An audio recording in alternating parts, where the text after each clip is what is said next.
Hey students, welcome to the next session of Theory of Leadership. In the previous session of Theory of Leadership, we happened to see the great man theory, the trait theory, behavioral theory. Under behavioral theory, we studied about Ohio studies, Michigan studies, and the managerial grid. In today's session, we are going to focus on the contingency theories. Now, what is contingency theories? Contingency theories is based on situation. What the theory says is the situation supports you, and that is why you have become a leader. Now let's take an example of Mahatma Gandhi. Now, when Mahatma Gandhi came back to India, the situation supported him to be a leader, and based on this, the contingency theories are being formed. There are basically four contingency theories: the Fiedler contingency model, the Hersey's and Blanchard's situational leadership model, cognitive research theory, and path goal theory. In today's session, we are going to see the first two contingency theories. Let's move to the next. The assumptions here is in the Fiedler's model, the leadership style is fixed. The assumption that been done by Fiedler is the leadership style is fixed, and in others, that is the Hershey's cognitive and path goal theory, leadership style can and should be changed. That is what the assumption is. Underlying these assumptions, let's get into the theories. The first one, the Fiedler model. Now, what is this Fiedler model talks about? This theory is based on two things. First, leadership style, and second one is situation. Now, let us look into the leadership style. The leadership style is personal trait, and it is either a task oriented or it is a relationship oriented. Whereas the something which keeps on changing is the situation, which gives control to the leaders. So what this theory speaks is the situation favors the leaders, and because of which the leadership style is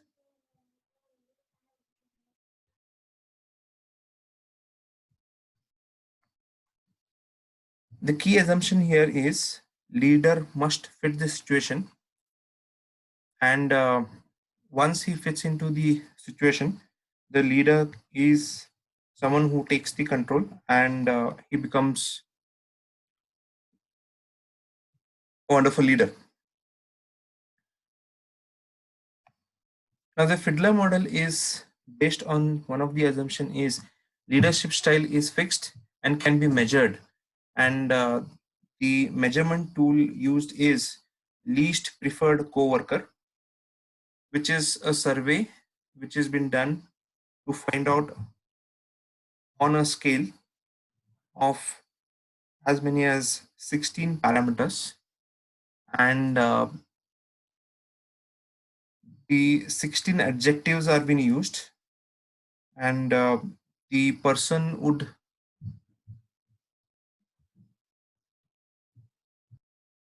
rate based on his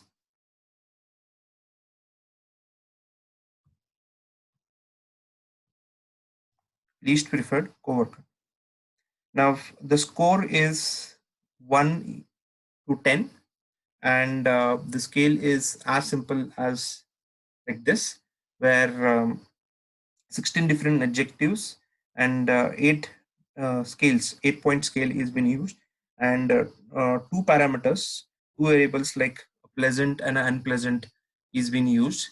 Same way rejecting versus accepting is being used, and boring versus interesting is being used. So opposite of that is being used, and a scale of 1 to 8 in between that is being used here. Now uh, the way in which leader will evaluate co-worker who is not liked will indicate whether the leader is task oriented or relationship oriented. Now, what happens after answering the 16 adjectives, like rejecting versus accepting, tense versus relaxed, cold versus warm, boring versus interesting, um, backbiting versus loyal, uncooperative versus cooperative, hostile versus supportive. There are a lot of skills, as I said sometime back. It is 16 skills, and based on that, the co-worker will evaluate the leader, and based on that, there would be some ratings, and the ratings would go like this: something where we have 73 and above the score of the Fiedler model, the least preferred co-worker. The person, the leader, is supposed to be relationship oriented. Whereas if the score is less than 54 or less than 54, the leader is supposed to be a task oriented leader. Now, what does this mean? Is if the score is high, the least preferred coworker means that the person is relationship oriented and his concern for people is more. Whereas if this score on least preferred coworker is low, then the leader is supposed to be task oriented, and he is more of production oriented, and he is the one who would focus more on the production rather than the people. But if the score is between 55 and 72, in between 55 and 72, the answer is the mix of both. That is, the leader can be a task oriented, or he can be a leadership oriented.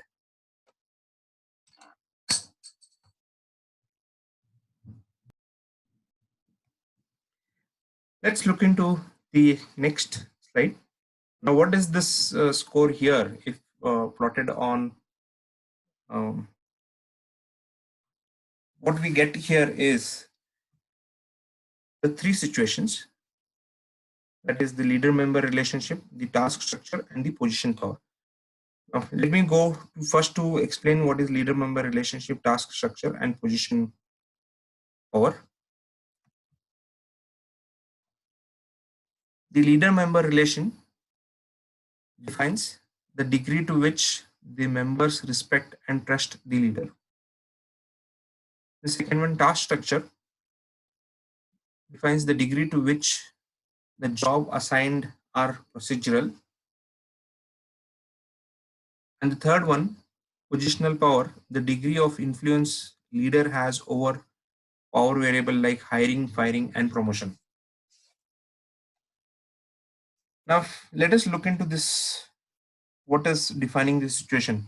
Now, defining the situation is if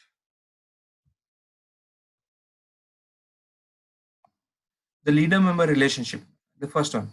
Now, what does this mean here is what is my relationship with my followers? Whether my followers are respecting me, whether they trust me as a leader and they look forward to follow me over a period of time. Now, this theory does speak of where the relationship between the follower and the leader has to be good, and it has to be mutual. Next comes the task structure. What does this mean here is whether the task which has been given is structured or unstructured, whether it is procedural or it is not. What do I mean to say here is a particular process being carried out to give assignment, to give a job to a particular individual, or it is just randomly been given to anyone in an unstructured manner. This is something which has been emphasized in the situation. And the third one is positional power. Now, what do I mean by positional power is, do I control others? Do I show my power? Do I at many a times use my power and do something which is good or bad? And this is basically defines the situation. Now, based on this, there are some ways where either the leader member relationship can be high or low. The task structure can be uh, high or low, and the position power can be high and low. So with this, we have as many as 8 combinations which we come up with: 1, 2, 3, 4, 5, 6, 7, 8. Now, how this has been how this has been designed by a fiddler is, he says the leader member relationship is 4 times high and 4 times low, the first thing. Then the task structure is 2 times high and 2 times low, and again 2 times high and 2 times low. So what we have is 4 times low and 4 times high. Same is position power. Here he's changed it every uh, every second, like high, low, and this way he goes till the end. So again, you see 4 highs and 4 lows here. So what is the group performance when it comes to all the three which are very high? When the all three are very high, what you see here is uh, what what you see here is the red line which you see here is task oriented, and the yellow line which you see here is the relationship oriented. Now, when the leader member relationship, let us take an example of this. When the leader member relationship is high, the task structure is high, and the power position is high. Now, this is a favorable situation because the leader here, the leader here would be on a low LPC, that is the least preferred coworker. This keeps on moving like this, and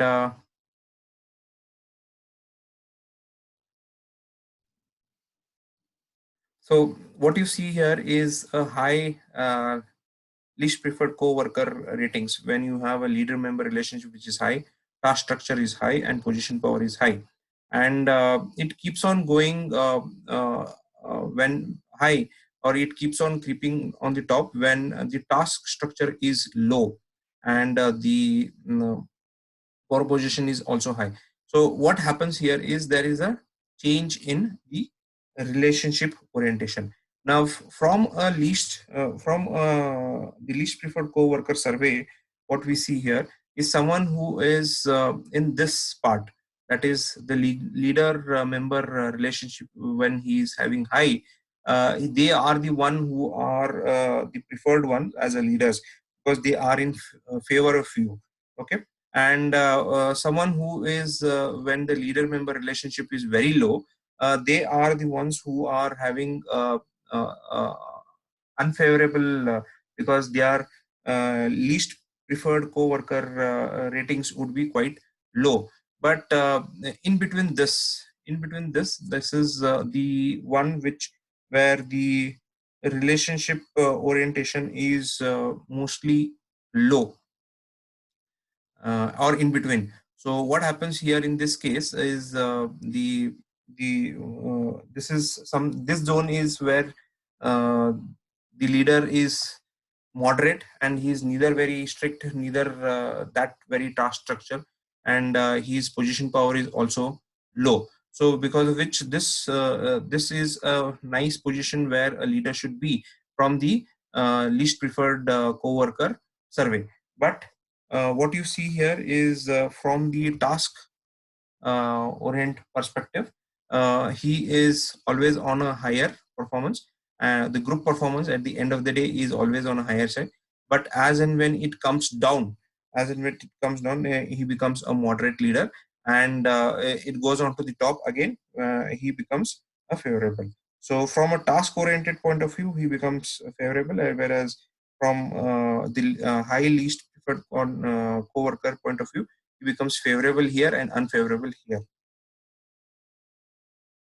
So this theory has some limitations, and the limitation is the theory assumes that the leadership style is fixed, which is not the same, because my leadership style keeps on changing.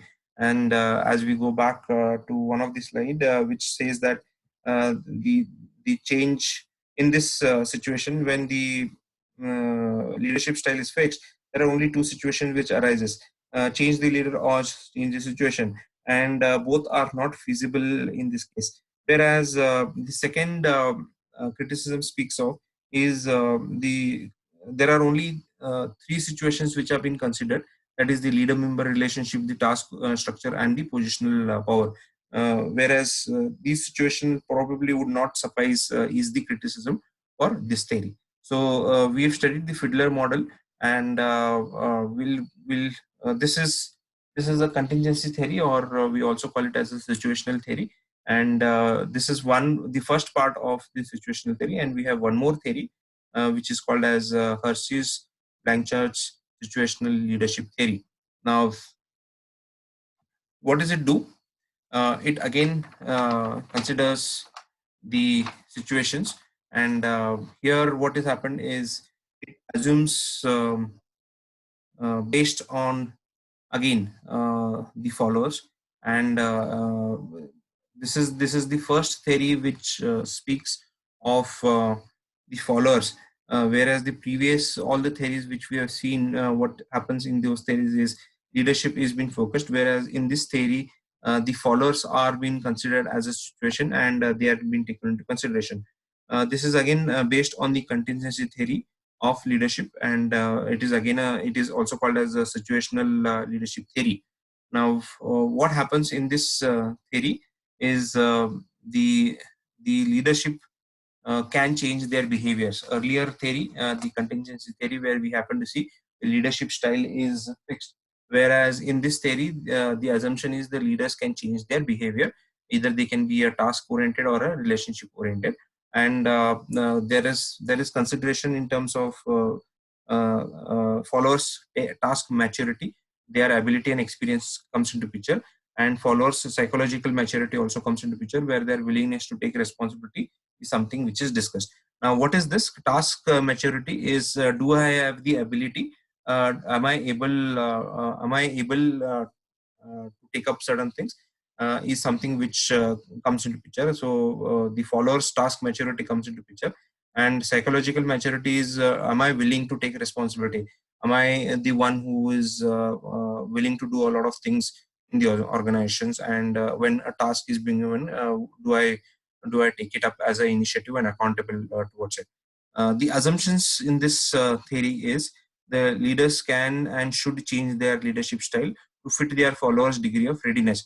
Now, this theory talks from a point of view where it says that the followers should be ready to accept the leader, and only when the followers are ready to accept the leader, it is then the leader becomes the leader. That is what. Therefore, it is possible to train leaders to better fit their style to their followers.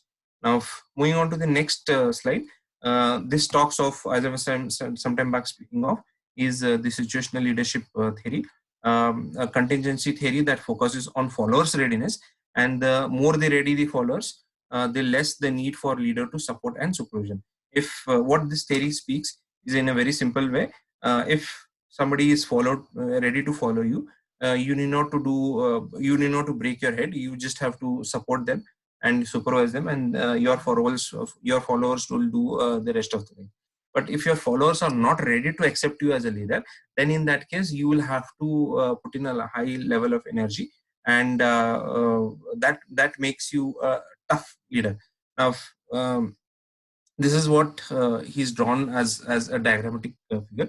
He says the amount of leader support and supervision required is high in when the amount of follower readiness is low. So if the followers are not willing to follow you, then in that case the amount of you supporting them and you supervising them is always on a high end. Whereas if the followers readiness is on the higher side, in that case your support is always on the low side. You do not have to do anything. You just have to follow. You just have to make sure that your supporters do follow you, and they follow the instructions very easily. Okay, based on this this assumption of situational leadership theory is that follower will accept or reject the leader, and I'm pretty sure you would have seen that in many of the places, many of the organizations and many of the bosses, either they have been accepted or rejected based on this. So the follower readiness is something which is accepted, and if the follower is not willing to accept you, then he'll definitely reject you. And readiness refers to the extent to which people have the ability and willingness to accomplish a specific task. Now, from this outcome of this theory is the four situations. Now, four possible outcomes come into picture, and something which we speak here is the follower readiness. Okay, the followers readiness versus the leadership style. So what we draw here is whether the follower is able or he is unable, and the follower is willing and he is unwilling. So whether he is willing or unwilling, and he is based whether he is able or unable, based on that your leadership style has to change. That is what this theory speaks. So the first one, let's look at the able and able plus the willing. Now, when you look at this theory, when somebody is able and willing, you just need to do monitoring, because the person who is a follower, he is accountable and he is responsible, and you just have to have a leadership style which is just monitoring them and supporting them as and when they are coming to you. The second one is able plus unwilling. So able plus unwilling is your leadership style is supportive participant or a participant leadership. Now, what this theory speaks is the ability is there for the follower, but somewhere his unwillingness is seen.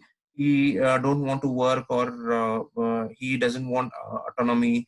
He doesn't want to take accountability. He doesn't want to take responsibility. So, as a leader, possibly you have to take suggestions from him, involve him, and make sure that when you involve him, the possibility is that we might changing unwillingness to willingness over a period of time. So you have to be a supportive participant or a participative leader when the follower is able but unwilling. The third situation is the follower is unable and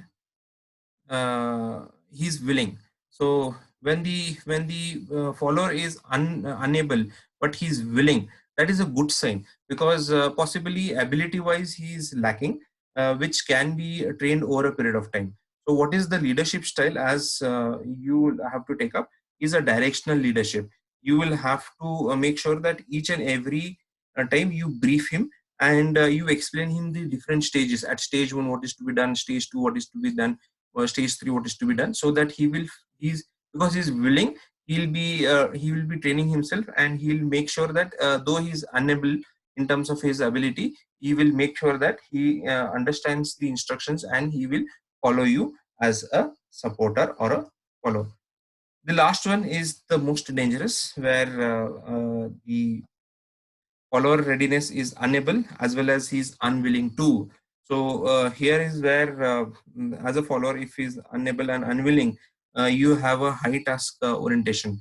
You will have to give him directions, and this time what we generally see here is someone as a leader, he has to be directive, he has to play a bigger role here, and he has to punish, he has to be task oriented master.